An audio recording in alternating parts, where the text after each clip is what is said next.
E outra coisa também, que a gente tem assim, hoje também essa romantização, esse Exu que a gente vai humanizando cada vez mais, né? Que a gente vai vendo aí nas redes, é uma peruca, é o batom, né? Ele vai cada vez mais se aproximando dessa essência humana. Já tá dançando um samba, um pagode. Isso. Com isso eu não tô falando que ele tem que ter aquela imagem demonizada. Claro. Mas a gente vai ver nesse processo de humanização desse Exu. Uhum. Dentro de Quimbanda, né? Existe a preservação desses ritos de forma mais original? Aí eu estaria falando sobre todas as quimbandas. Aí como eu não sou dono da quimbanda, entendeu? Eu deixo bem claro isso, porque tem gente que aproveita e faz cortezinhos em cima das nossas falas. Sim. E quer dizer uma inverdade. O que acontece? Dependendo de como foi fundamentado, mas aí eu vou voltar um pouquinho mais bem no tempo colonial. O dono do engenho chegou perto do quimbanda. A palavra quimbanda vem do idioma ovibundo, que quer dizer curandeiro. Sim.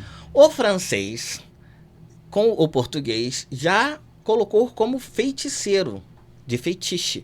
Mas, na realidade, o termo quimbanda era o médico da toda a colônia. Sim. Todo mundo queria se curar, tinha que ir com o médico. E lá na África já foi estigmatizado. Então, quando o senhor de engenho chegou perto de um quimbanda, que era escravo, ele falou assim: por que você está sacrificando essa galinha aí? Não, meu senhor, eu estou sacrificando ela aqui para não sujar lá dentro da sua casa, dentro do seu salão. E por isso eu estou matando a galinha aqui para limpar e levar para de comer o povo lá. Só que ali já estava sendo feita a sacralização na frente da árvore e embaixo da terra. Que a árvore e a terra são as conexões mais profundas que você tem com os ancestrais.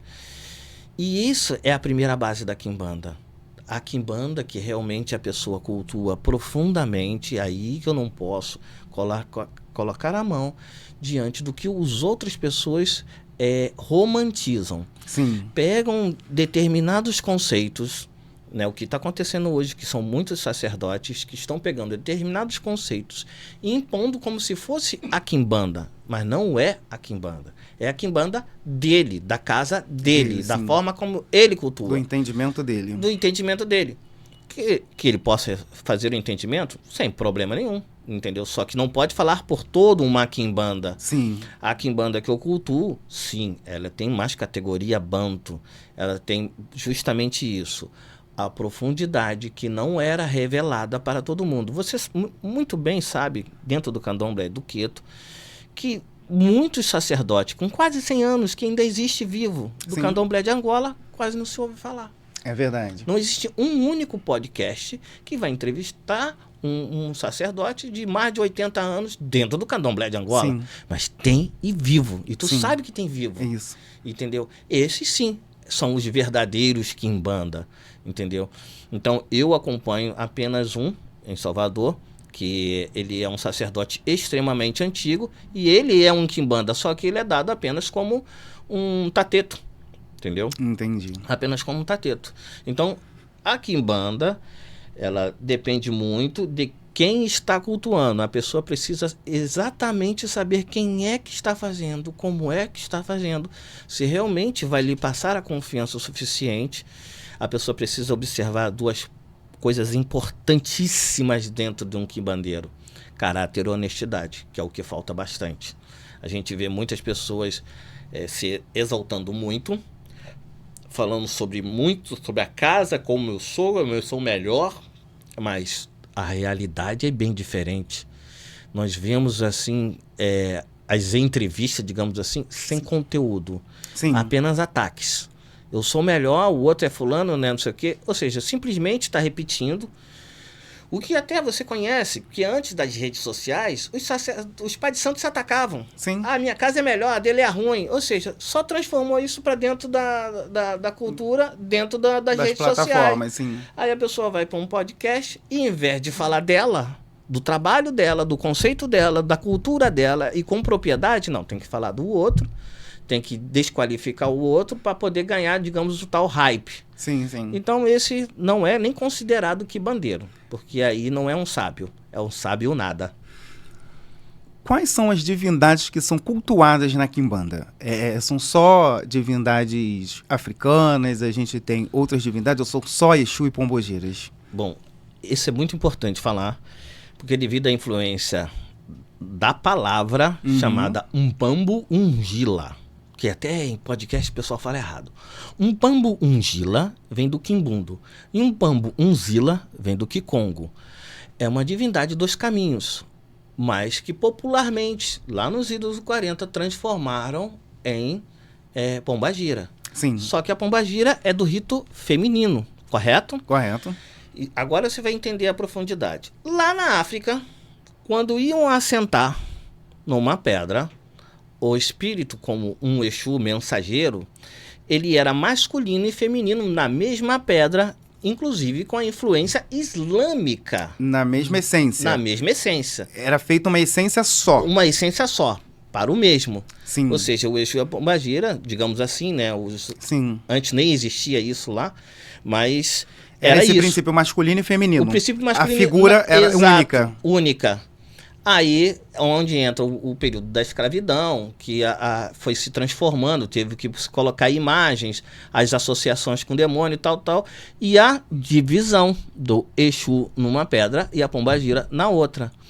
Só que não existe em nenhuma cultura, dentro da Quimbanda, o culto a Inquice, ou seja, divindade. Na Quimbanda só se cultua Pombagira e Exu. Sim. Essa representação de Exu e Pombogira numa única pedra, num único assentamento, tá ligado a esse princípio do equilíbrio? Tá ligado a esse princípio... Sim, mas aí entra a influência islâmica. Sim. Você pode observar que a influência islâmica ela é muito patriarcal. E ao adentrar no Brasil, ainda era cultuado dessa forma lá no princípio. Depois, com o tempo, foi fazendo-se a divisão. Entendeu? Os próprios espíritos orientavam também aos seus médiuns que não tinham conhecimento. Você sabe que naquela época, como é que dá o nome? O grau de instrução era pequeno. As pessoas eram semi-analfabetas. Pode falar. Eu quero te perguntar aqui, né, de que forma que a Quimbanda hoje está virando essa modinha, né? Que na rede social a gente vê todo um apelo mesmo marqueteiro muito, muito forte. E eu costumo dizer que nas redes sociais, né, as religiões, assim, sempre a gente vai falar assim, mas sempre as pessoas fizeram isso. Mas eu acho que a rede social ela acaba potencializando, né, porque ela alcança muita gente.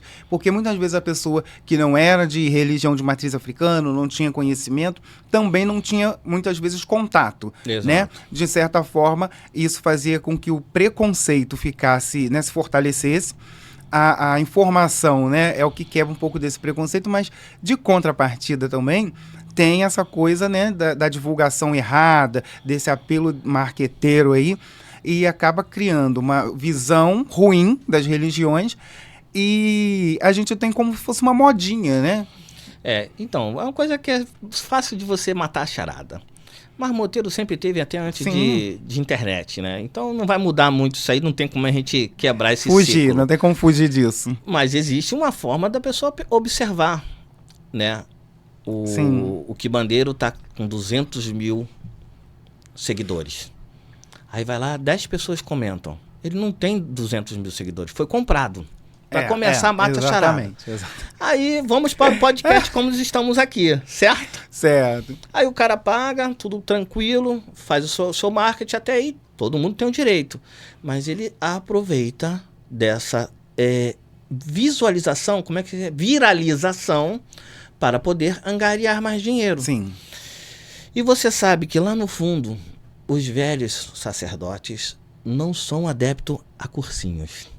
Entendeu? Até o próprio Búzios em si, que ficou assim, de certa forma, fadado, né? A exploração não é. Então, tipo assim, o cursinho já é uma forma de mostrar o caráter do sacerdote.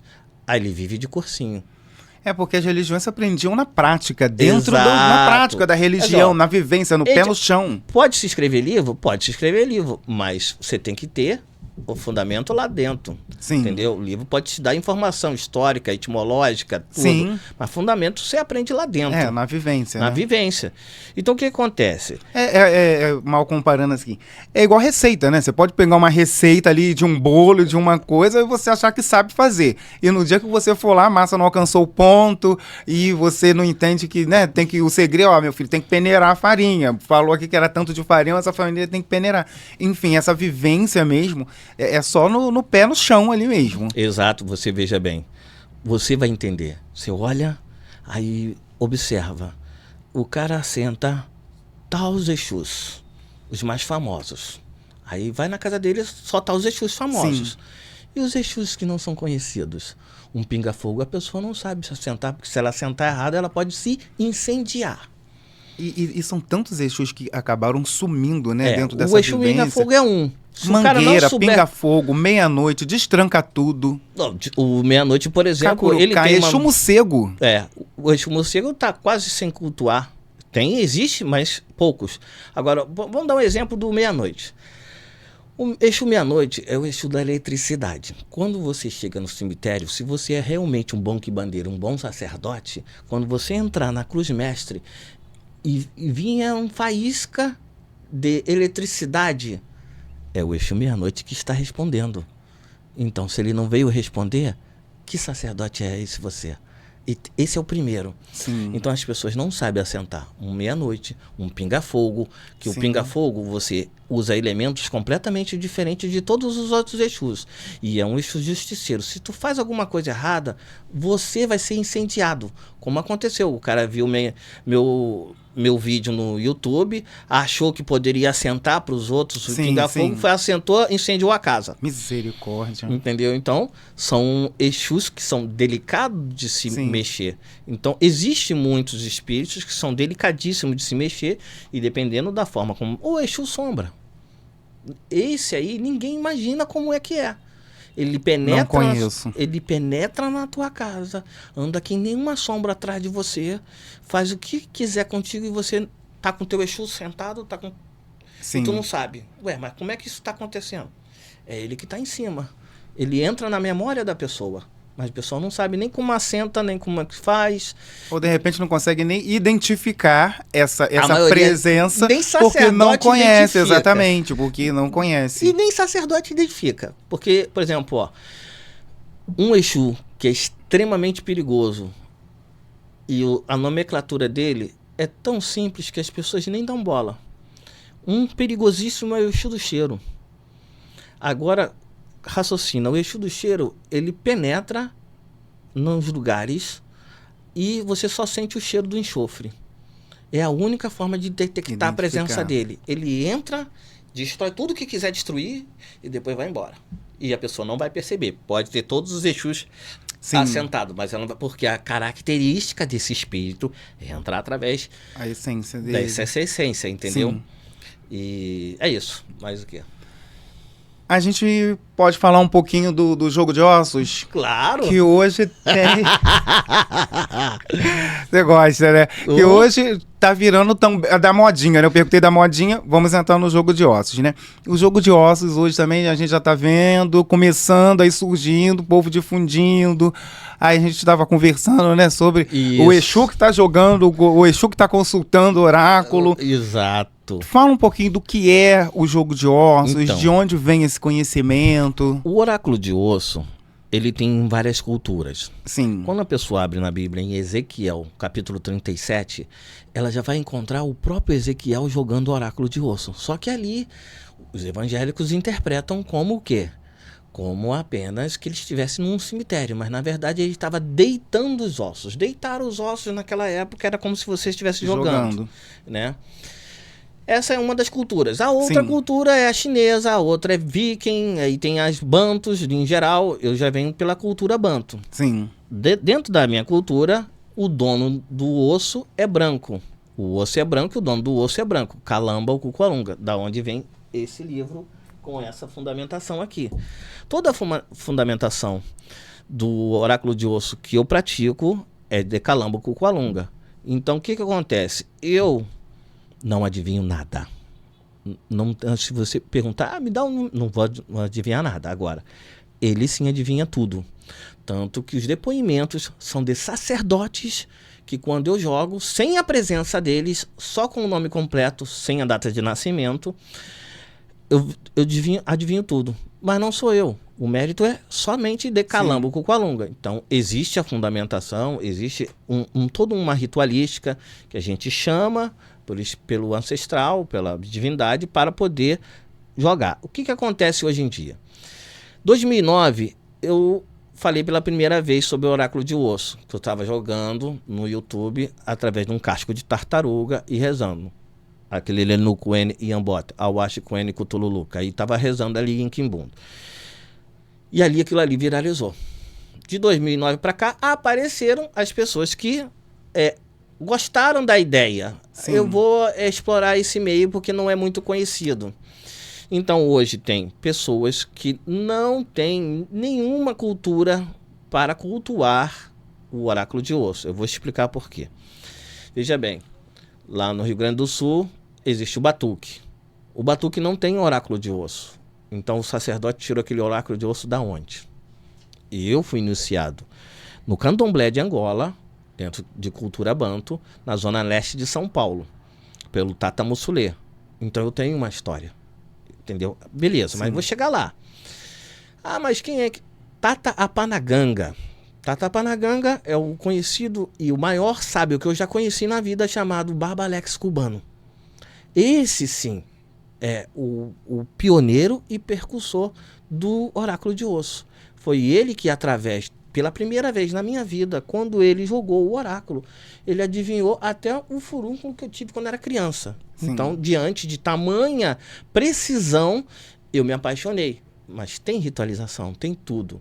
Então, o que hoje a gente vê na internet... Seria o quê? Uma iniciação específica para isso aí. A consulta ao oráculo. É isso. E esse foi iniciado por um cubano que foi iniciado por um pai congolês. Tinha um problema nas pernas e o pai congolês que iniciou. Então tem um histórico. Sim. Aí o que a gente vê na internet? O cara pega o ossinho da costela do porco, faz um cenário bonito, bota as imagens dos Daimon e vai jogando. Não adivinha uma. Porque se você botar ele frente a frente com um sacerdote, vai ficar feio. Sim. Porque quando você joga qualquer sistema oracular, você precisa de um período para poder pensar e raciocinar. Não é jogar e já sair falando. Sim, porque os oráculos são signos, né? Exato. Existe uma interpretação. Simbologia e muitas vezes não é só essa... caiu isso aqui, e às vezes a mensagem nem tá ali. Ela vai se completar na próxima caída para formar um código, claro, né? E as pessoas têm essa... Então, você raciocina comigo. Vamos pensar junto. Se você tem um oráculo que ele funciona, para que você precisa consultar a carta? Exatamente. Se ele já está respondendo, não precisa responder outra coisa. Sim. Então, aí já primeira marmotagem que a gente identifica. A outra marmotagem é quando eu falo, no batuque não existe oráculo de osso. Então não tem como o sacerdote ficar ali com o ossinho de tutano de boi, fazendo barulhinho bonito, botando capuz e jogando na cara de pau. Entendeu? Que é o que está acontecendo. Sim. Esse é o segundo. O terceiro, tem um outro aí também.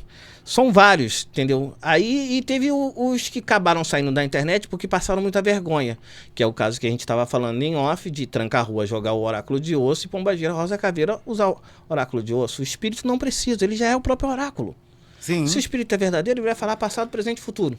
Não precisa de oráculo nenhum. Não precisa consultar nada. Não precisa. O melhor. Porque o oráculo é usado para consultar o mundo espiritual. Exato. Se ele já vem do mundo espiritual. Aí não tem nem lógica, né? Um espírito consultar um oráculo ali, né? E isso acontece escancaradamente. Só que hoje, ainda assim, as pessoas já começam a perceber as discrepâncias religiosas e aí elas acabam saindo, porque a mentira ela vai ter perna curta. Sim. Cedo ou tarde vai ser dissipado, entendeu?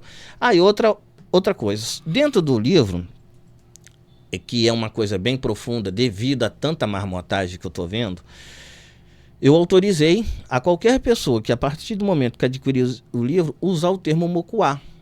Qual é o significado da palavra mokuá? A palavra mokuá em Lingala quer dizer osso. Então, tem o ritual de como deixar tudo direitinho, como rezar, como fazer tudo, que a pessoa possa começar a praticar e, dependendo, se ela tiver realmente caminho para isso, ela poder ir mais adiante. Sim. Então, isso é uma forma, né, que eu criei de combater o que a gente viu, que essa modinha que apareceu aí.